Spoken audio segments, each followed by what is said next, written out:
It says the following. Somebody asked me last week when I said that there's a halacha that's impossible to understand. I was referring to this one. And the next one.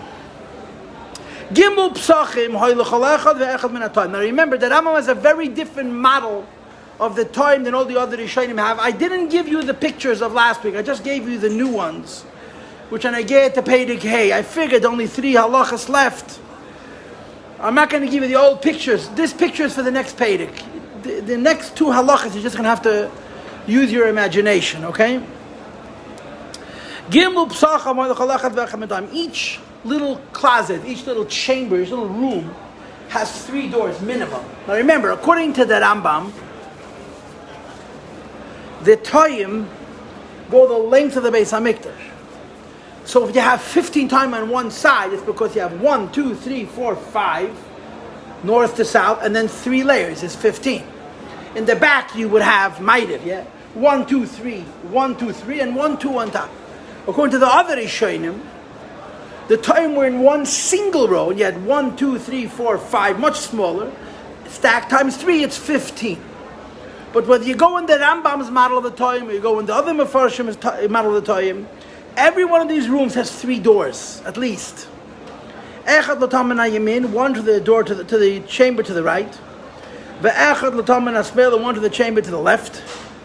Ve'echad l'tosh al gabav, and 1 to the chamber above itself. Now, if this was another Mefedish, right and left would be east and west. But according to the Rambam, right and left is north and south because of the design of the Toyim.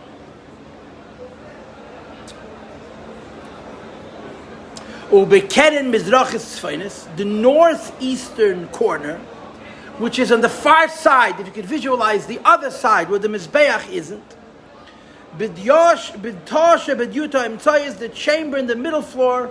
Hayu Chamisha Psachim, there's 5 doors. Echad l'tam yamin, 1 to the right. Echad l'tam Yismael. Echad l'mesiba. Echad l'tam yamin, 1 door on the right. Echad l'tosh al gaber, the chamber above it. Echad l'mesiba, 1 to the walkway. Ve'echad l'tosh yesh be'hapishpish, and 1 to the chamber which has the little room. Ve'echad l'heichel, and 1 goes to the heichel. Nobody understands this Rambam. Nobody. The Rambam is very, very hard to understand because the Tosha be'heichel and the Tosha be'pishpish is the same Tah. So you count it as 2 different doors. I don't know. The Mishnah also says that this room has 5 doors. It's very hard to understand this Mishnah. But the one thing that is real and important is this. Umesiba. There was a walkway. The Beis Hamikdash had 2 floors. And as I told you before, the second floor wasn't exactly heavily used. I mean, the floor below was the house of God. I mean, the Eibishter lived in that house.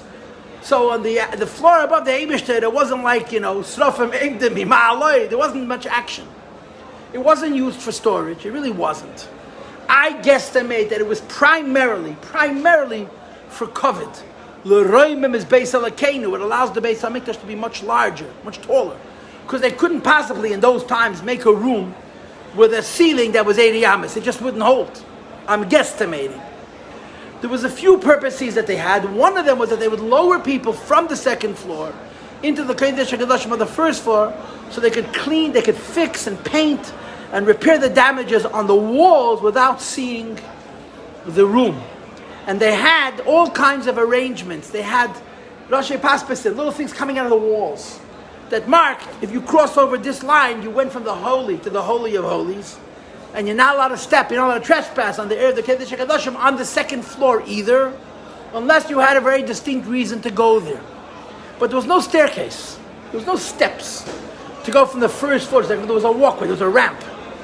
Now the ramp was in one of these toyim. Now if you have 3 floors of toyim, and you have a ramp going up, how does a ramp go through 3 floors of toyim? According to the other Mefarshim, it's not a kasha, because the ramp is in a different place.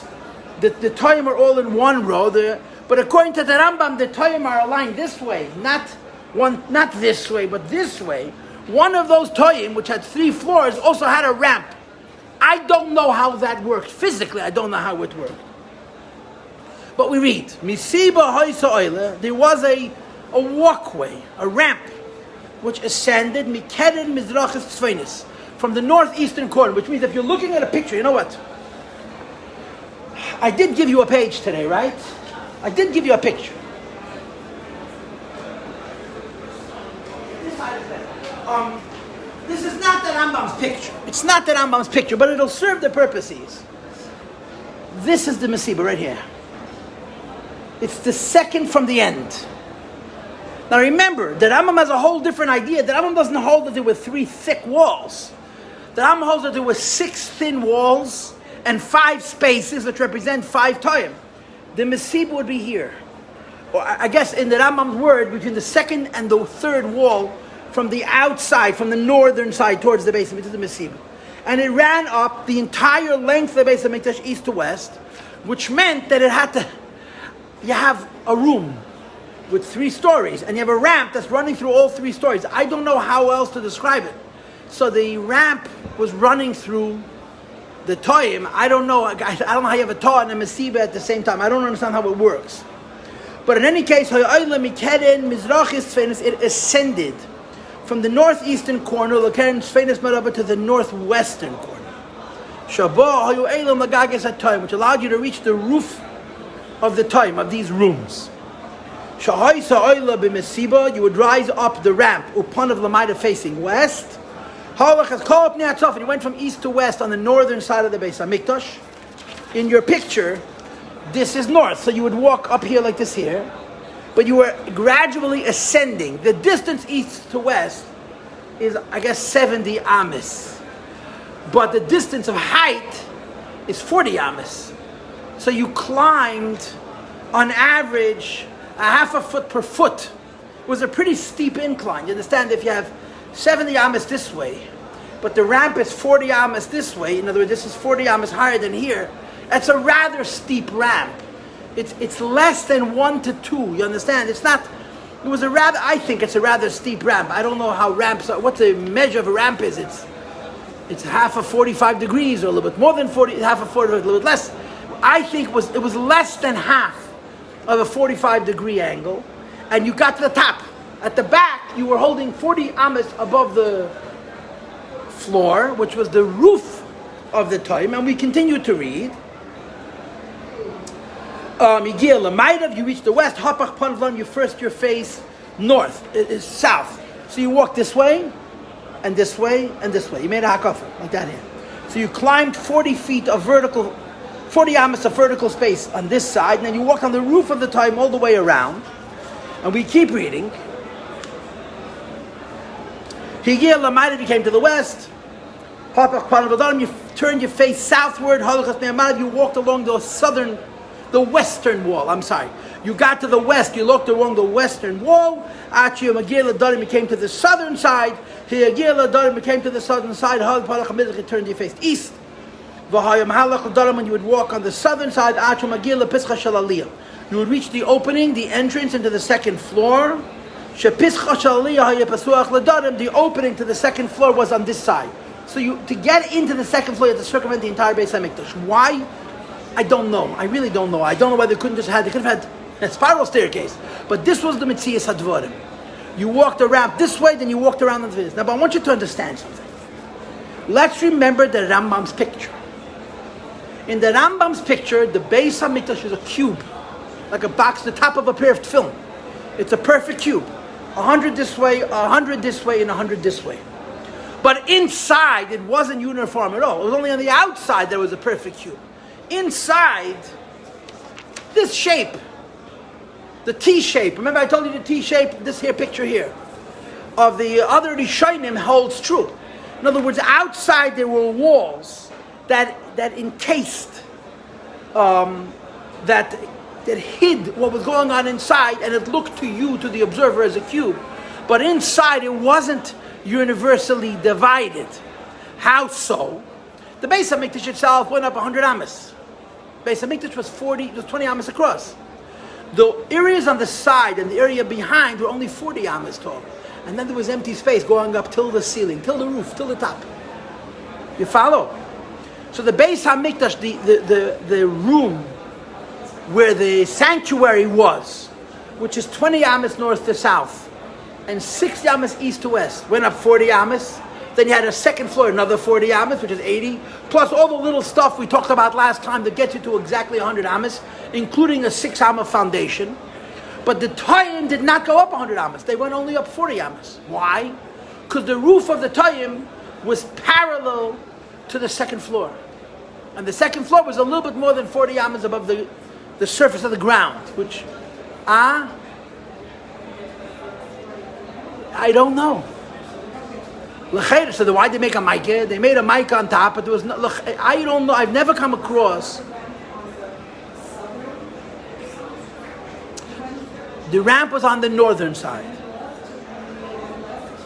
They made a left and another left. There was no ramp to go down. When you went back down, you had to go the other way to retrace your steps. Right? There was only one ramp.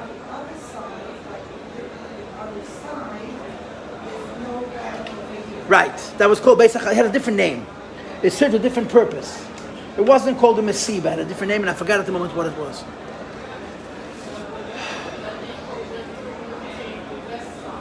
From east to west, you were already on the roof of the Tayyim. Right.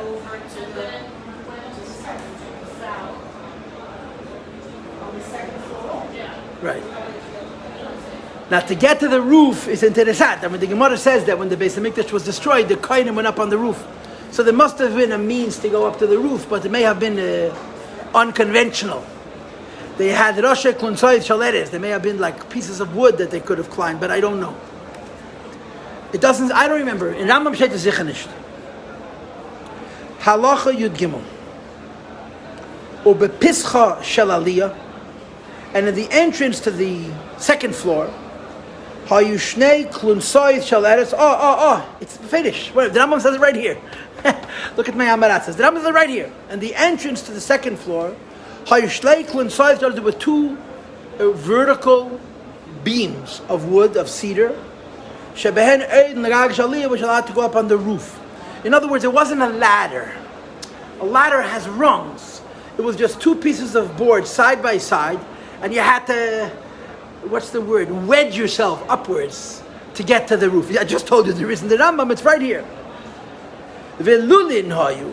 No, wait. Ve'roshei paspis and hayu bavdiyim baliyah. Bengaga kedesh, Gaga kedesh hakadoshim. And they made protrusions from the walls. I described this before. So they're coming down the wall just enough. And you would look, and you would know that here, this is Kodesh, and this is Kedesh HaKadoshim, and you couldn't go to the other side unless you had a very, very specific reason. Ve'lulan, there were windows. In the second floor, which means basically holes in the floor that went down into the first floor, which was the actual Holy of Holies. They would lower with chains and little boxes the craftspeople who did the work, whether it was preparing the walls or regilding the walls or cleaning it up or dusting it off in the Holy of Holies. They had to do repairs. They had to do maintenance, right? There's the difference between maintenance and repair. Repair means something is broken and you have to fix it. Maintenance is you don't want it to break in the first place, so you maintain it. So I'm assuming that in the Beis Hamikdash you did a lot more maintenance than repairs, because everything in the Beis Hamikdash was lechatchila, was first class. And they lowered them in these little boxes, which were closed on 5 sides and opened only to the direction that they needed to work. So they didn't see the rest of the room. Once a year they would paint the Heichel. Now this is a throw-off. Why? Because the words before is talking about the Kedesh HaKadoshim. Heichel doesn't mean the Kedesh HaKadoshim. Heichel means the larger room, the first room. But you can assume that when they painted the Heichel, they painted the Kedesh HaKadoshim as well. Okay, questions or comments?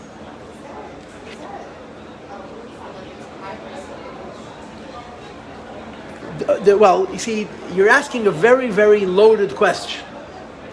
If you're talking about the house of God, of course there was a roof. Of course there was a roof. It was a house. If you're talking about the courtyards, so most people envisage the courtyards being uncovered, but the Rambam is going to say explicitly very, very, very soon that the entire Har HaBayis was covered with a roof. Every time I tell it to the women, they say, what? Impossible. The Rambam says, that Mukura, you'll see it in a moment, Now, Rabbi said, the picture I gave you becomes useful now. And I want you to look at this side. And you have to understand something. I have a copy machine at home, which is really wonderful. But the copy machine I have at home has a limited size window. I made this copy from a Mishnayos that I have. And the page is so large, I can't fit it on the window. There's no way I can copy this picture in its entirety. So what you have is east, west, and north. What you're missing is south. This is a perfect square. So you have to imagine that the same list you have from here to here is from here to here, like this here. Notice that there's one door here, there's one door here, there's one door here. There are two doors that you cannot see. This is called the Harabayas, the Temple Mount, or the entire complex of the Beis Hamikdash. This area encompasses this, plus a lot more. When you say 500, this is 500, and this is 500, and this is 500. This is not 500, this is much less. It's 135, 187 plus 135. It's a little bit over 300. The entire complex is 500 amas, which we're going to figure, let's say it's about 780 feet. Yeah, 770, let's say 770, to make ourselves feel good. 770 feet this way and that was the area of the Beis Hamikdash. And one of the women who came here, she told me that she's a tour guide in Eretz Yisrael, which meant that I had to behave and I had to know what I was talking about, and everything I said she didn't like. So I don't know if she did me a favor or she did herself a favor, she stopped coming to the classes. But she told me something which I knew, so I'm going to repeat it to you. When you go to the Beis Yerushalayim now, the Haramiriya, the Kaisel HaMa'aravi is this wall. It's not this one, it's this one. It's not this one, it's for sure not this one, it's this one. It's the outermost wall. You'll also see, and again, I'm not a maven in area, the length of this wall is much more than 500 amas. As they say in the real world, even if you follow the Chazayin Ish's Shir of an amma, it's more than 500 amas. And the reason is because Hordus, Herod, rebuilt the Beis Hamikdash. When he rebuilt the Beis Hamikdash, he made it larger. The problem is he did not have the halachic authority to do so. Because in order to expand the Beis Hamikdash, there are a series of laws, which we're not going to get to, unfortunately, but they're outlined in the Hilchas Beis Habechirah in a Perek Vav, beginning with Halacha Yud, which we're not going to get to because it'll take a miracle for us to learn 2 prakim in 2 days. There is a method by which you can make Eretz Yisrael larger. Theoretically, the whole world can become halachically Eretz Yisrael. And for the Kabbalists keeping score at home, that means it would no longer be Asiyah. It would be Yetzirah. You could make Yerushalayim, the city of Jerusalem, can be made larger. There's a series of halachas that govern that. And again, if you were a Kabbalist, there would be no longer Yetzirah, it would be like Bria. And you could make the Beis Hamikdash larger. Meisif Mala'ir V'ala Azoris, which would mean it would no longer be Bria, it would be Atzilus. But in order to do that, you have to have a Melech, and a Ken Godel, and a Novi, and Urim V'Tumim, and a Bezin Shalayin Aleph, and on and on and on and on and on. When Hordus was a king, first of all, he was an Eved. He wasn't even a legal king. Forget about the Beis Habechirah. He was a slave. He was a Roman slave who rebelled and killed his masters and took over the house.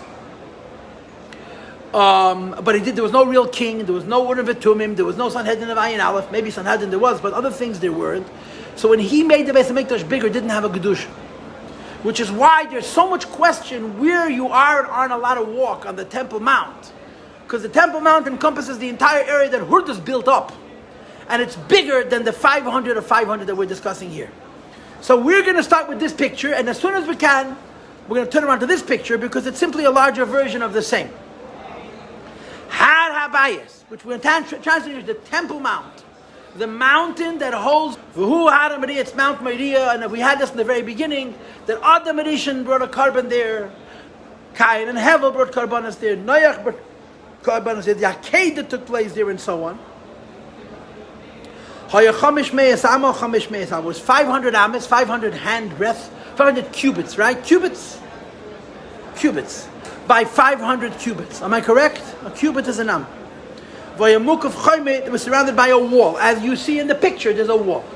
Now I'm just going to tell you one detail now, and that is that the eastern wall was very short. The eastern wall would be at the bottom of your picture. It would be here. This would be the eastern wall. The eastern wall is very, very short. You know what's very short? because the place where they would prepare the para aduma, the red heifer, which they did exactly 9 times throughout history, and the first one was done by Moshe Rabbeinu,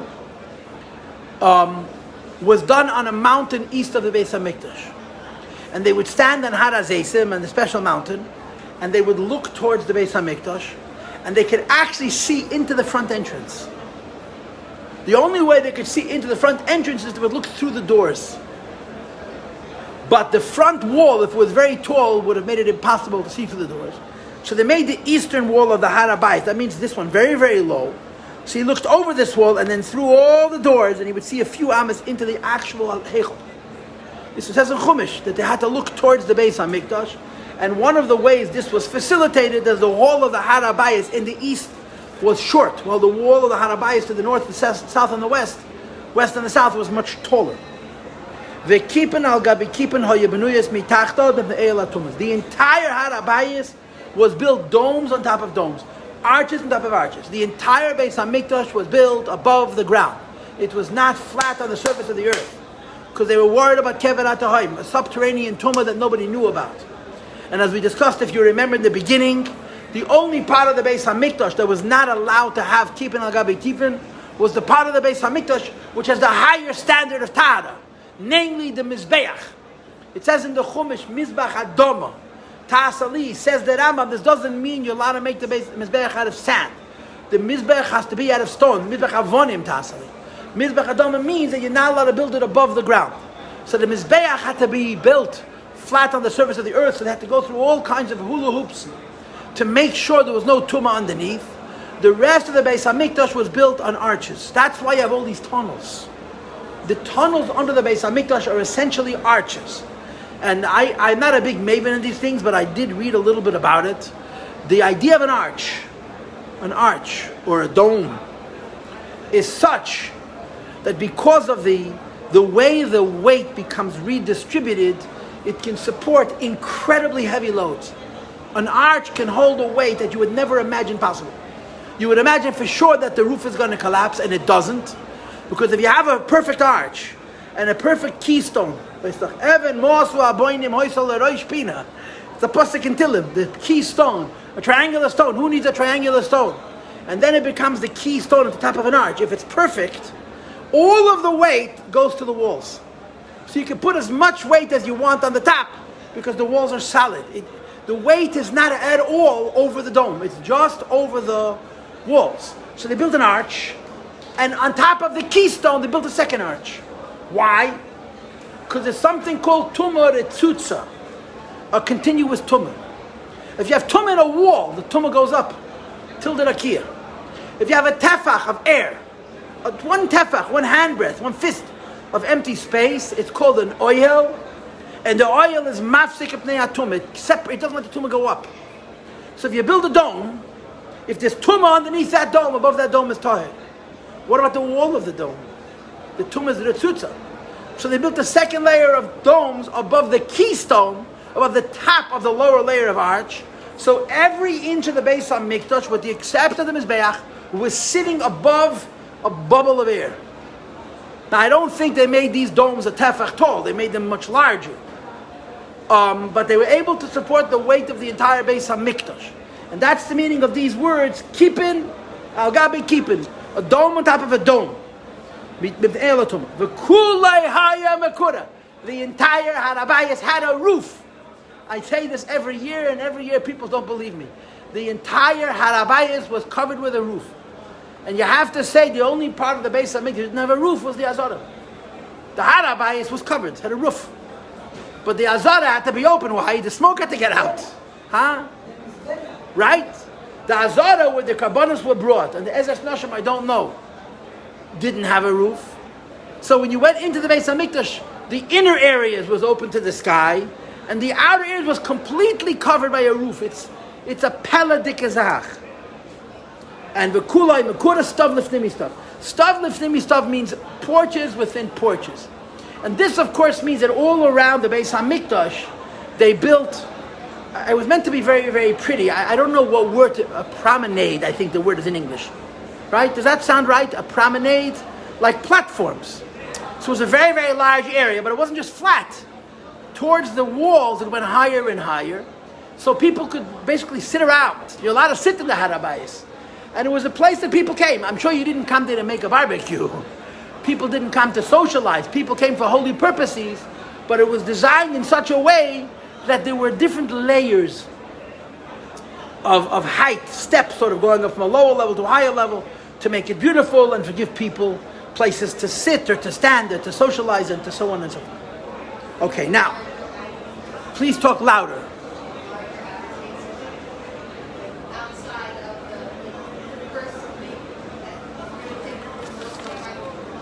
This wall here, what about it?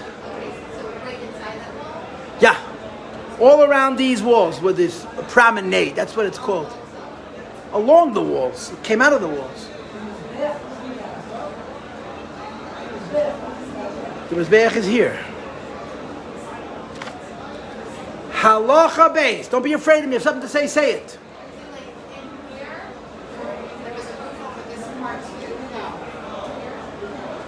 There was a roof over this and over this and over this. There may have also been a roof over this. There was certainly no roof over this. But there was a roof over this. So the whole thing was weird. The outer area was covered and the inner area was exposed to the sky. Halacha Beis. They had 5 entrances, 5 gates, 5 doors. One was to the west, and one was to the east, and one was to the north, and 2 were to the south. In your picture, you can see the western door, the northern door, and the eastern door. You can't see the 2 doors on the south. It has to do with my copy machine and the shape of the book. The height of these gates was standard to the Beis HaMikdash. With the exception of the Ulam, all the entrances to the Beis HaMikdash were 10 amas across, which you have to figure is about 16 feet, and twice that high, 20 amas tall. That was standard for the Beis HaMikdash. The Yeshblem Dlos says they all had doors. Like I told you before, the only entrance to the Beis HaMikdash, which was doorless, young ladies, the shear going on. Why don't you go to the other room now?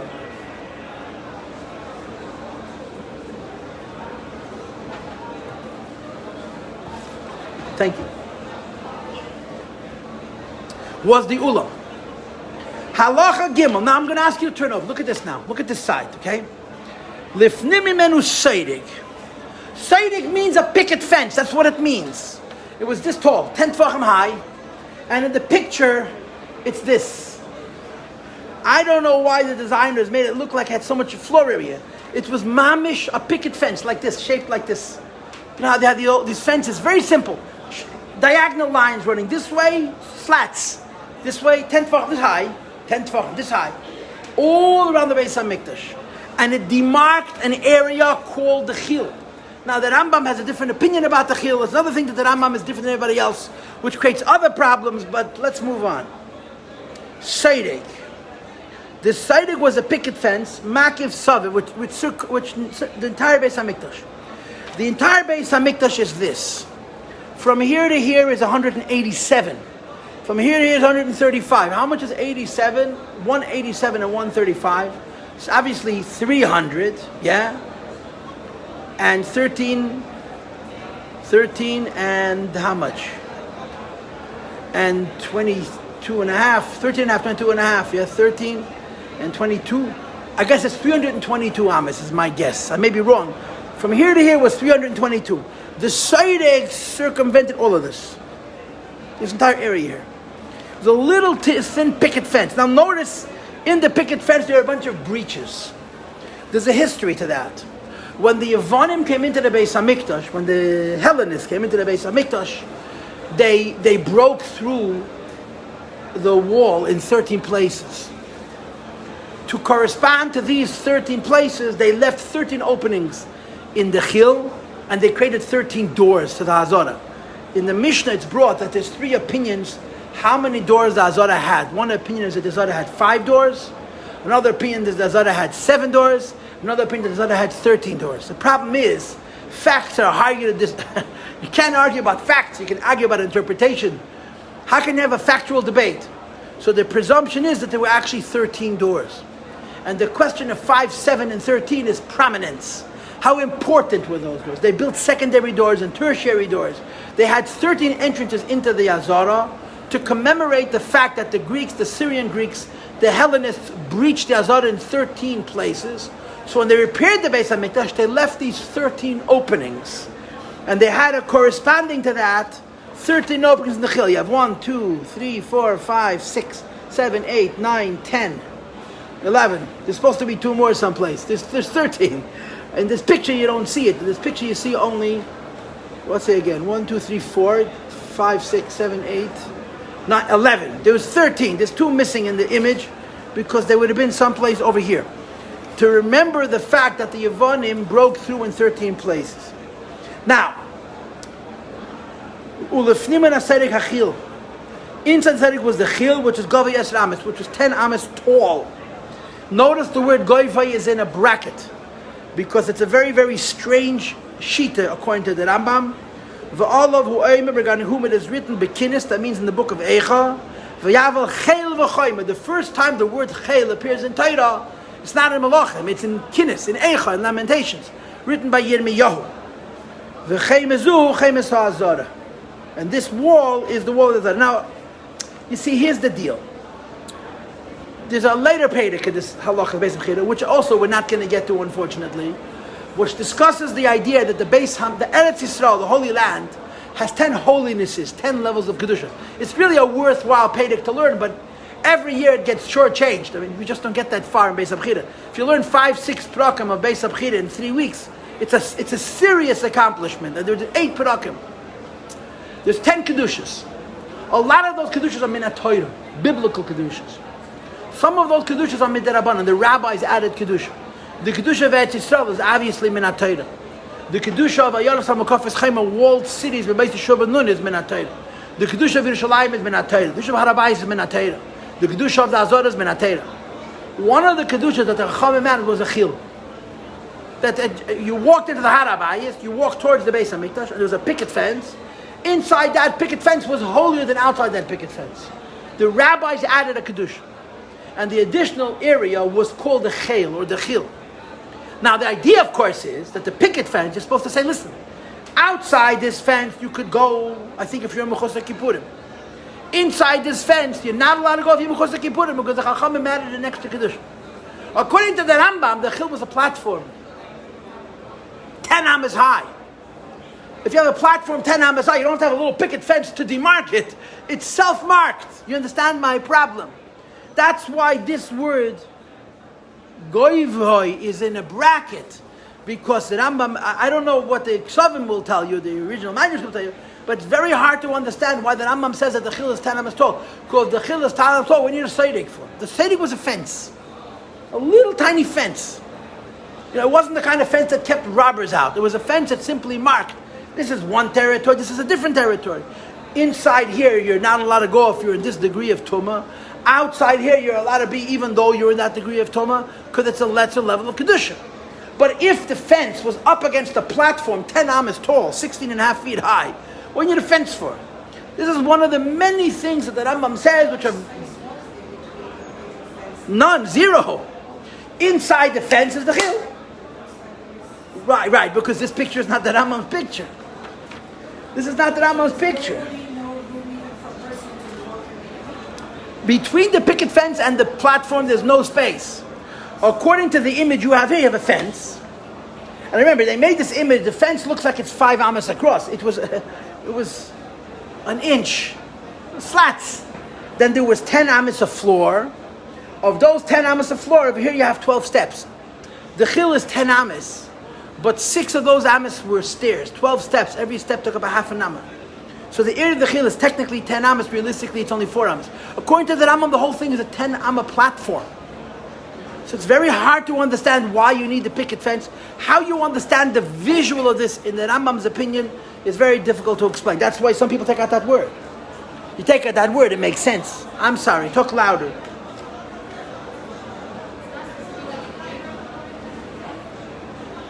The chil was an Eidif. Did somebody tell you this? Did you read this in the book? Okay, you didn't hear it from me, so you heard it from somebody else.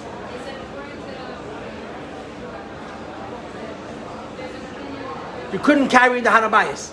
Fine, fair enough. But it was also to separate. There's no doubt that its primary purpose was not a native. Its primary purpose was to separate different Kedushas. I believe Mechusta Kippurim was allowed to go in the Harabayas. He was not allowed to go into the Chil. And it's the Kedusha Derabanan. The Chachamim added the Kedusha and they put up a fence to mark it. So this is one of those many things about the Rambam's idea of the Beis HaMikdash, which is really hard to understand. And we read on. Halacha Gimel. Lefimin Achilo Azor. Inside this area called the Chil was the courtyard itself. It was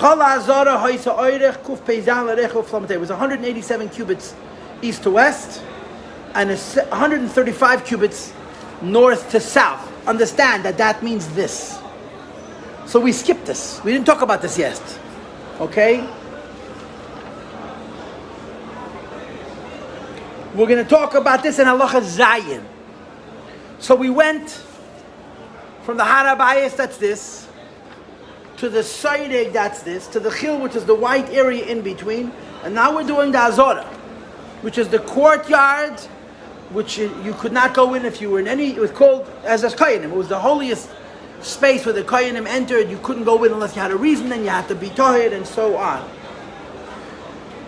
Okay, Veshiva Sha'arim Hayuloy, that's 7 gates. I told you before that there's an opinion that there were 5, there's an opinion that there were 13, and we try to make everybody right. But the Rambam goes that there were 7 gates. Gimel min Atzaf. Talk louder, please. Huh? The Azara and Ezras Koyanim is the same thing. This is this. There's a little strip that's called Ezras Yisrael, but this entire area is called Azara, and it's basically Ezras Koyanim. The Shiva Sha'arim Hayla, that's 7 doors. Gimel min Atzafim, 3 on the north, Smuch and Lamaydav near the west. Gimel min Adorim, 3 on the south, Smuch and Lamaydav. If you look at your picture, 1, 2, 3. Those are 3. 1, 2, 3. Now notice here you have a 4th, and here you have a 4th, and here you have a 5th. Here you have a 6th, and 2 on either side, the 7th and 8th. Here you have 2 more. It's 9 and 10. There were 7. Like I said to you before, I think Rabbi Ben Yankov says there were 5. Another opinion says there were 7. Another opinion says there were 13. The Rambam follows the opinion that there were 7 because he's talking only about the larger entrances or the more prominent entrances. The Echad b'Mizrach, one was in the east. Muchoven, that was exactly parallel. Keneged Beis Kachakadashim. Turn the page, please. Page Memchas. Opposite the Holy of Holies, be'emtza, in the center. Halacha Hey. Kol Sharman, each entrance, Hayarach be Esaram with the Gavichaf. Same thing. Standard entrance size of the Beis HaMikdash was 10 amas of floor area, which is about 16 feet and a little bit, and twice that high. And they had doors, massive doors. For Hayarlaid Losses, it had doors, Mechupe Zav, covered with gold. When they were affording it, they literally covered these doors with gold. It was very beautiful and very expensive. Chutz Mishan Mizrachi. There was one door that was never covered in gold, which was the eastern entrance. It was covered with a copper. I guess we would call it today brass that looked gold. V'shar zehu anikne shar elyon is called the high gate. V'hu shar nikne, that's the gate of Nikne, the famous story of Nikne. And that means here, this entrance here. There were 2 secondary entrances, but this is the primary entrance. Nikne may have been a goy. He may not even have been Jewish. And he lived in Alexandria Shel Mitzrayim. Alexandria was a metropolis. And there were thousands and thousands of Yidling in Alexandria. And he decided to donate to the Beis HaMikdash 2 doors. And he shipped them by boat, by ship, from Alexandria to Haifa. It doesn't seem like a great distance. But there was a storm. And the ship was capsizing. And in those days they believed that the way to avoid drowning is to throw the weight overboard. We now understand that if you can make the boat have a lower center of gravity, it's less likely to tip. They wanted to make the boat light. So they threw one of these doors into the sea, and they grabbed the second door, and Nikne climbed on top of the door. You said, you throw this into the sea, I'm going to go with it. So they left it. When they came to Haifa, came to the port, so they had only one door. The second door floated out from under the ship. And this, because he showed such dedication, he was prepared to die, to hold on to his offering that was bringing to HaKadosh Baruch Hu in the Beis HaMikdash. And the doors of Nikna are very famous. I don't know when they were built during Zman Bayesheni, but during the time of the second Beis Hamikdash, this guy Nikna brought them from Egypt to Eretz Yisrael. And because of this miracle, because of his dedication, they're called forever the gates of Nikna. When Mashiach comes, they're going to be called the gates of Nikna. Yeah, and they didn't cover them with gold. They kept them the way he made them. Halacha Vav. The Azara is not situated, equally in the center of the Temple Mount complex. Ella, but rather, the distance between the Harabais and the southern wall is the greatest. And it's closer to the west than the other direction. And between her and the northern side. Yeser mi bena ubeina ma'ariv is more than between her and the southern side. Ubeina ubeina mizrach and between her and the eastern side. Yeser mi masha beina ubeina tzafon is more than from between her and the northern side. And you can see it in the picture. This is the Azara. The Harabais was more here, second here, third here, and the least here. The Rambam describes it poetically, but there was a lot of area on the southern side. People came in. All the action was here. This had the least area, this had the most area, and this had more than this. That's what the Rambam just described. Questions or comments? Don't be afraid of me. I only bark. Yeah. A tumas mess. A tmei mes. A person who was spiritually unclean from encountering a dead body. An avatum. It was a lot of walk here. Huh? Yeah, anywhere he wanted. But he couldn't go inside the stadium. I can't hear you. It's in Rashi and the Gemara. It's in the Mefarshim. I don't know which medrash it is. It's not so hard to find. If you need it, dafka, I can find it for you. I don't know. No, you're asking for a chazal. All the Mefarshim bring it.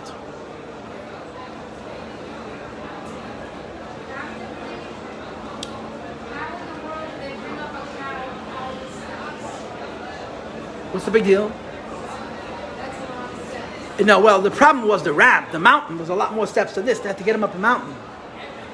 The cows are quadrupedal. They have an easier time than you and me walking hills.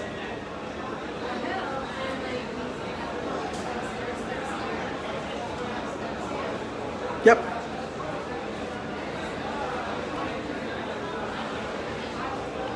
Okay, halacha vav. Zayin, pardon me. One more halacha. V'lefnei ha'azara b'mizrach. In front of the courtyard in the east. Ha'isa ed ha'nashim was the women's courtyard. V'hi ha'isa eirech kuf am v'lamed hey al rechav kufam was a perfect square, 135 east to west, 135 north to south. V'arba l'shoches ha'yu ba'arba miktzah. He said it had 4 chambers in its 4 corners. Shel araboyim aboyim mama. Each one of those chambers was 40 cubits by 40 cubits. They had no roof. That's what's going to be in the future. So now we know that this entire area was roofless and everything around it had a roof. This is the Ezes Nashim, 135. If you have 40 here and 40 here, that's 80, which leaves 55 here. That's basically how you do the math. Yeah, it's a very, very large area. This is what they did Simchas Beis Hasheva, and this is what they did Hakel. And in order to keep the men and the women separate, they built a balcony. Okay, we will continue tomorrow. IYH, thank you all for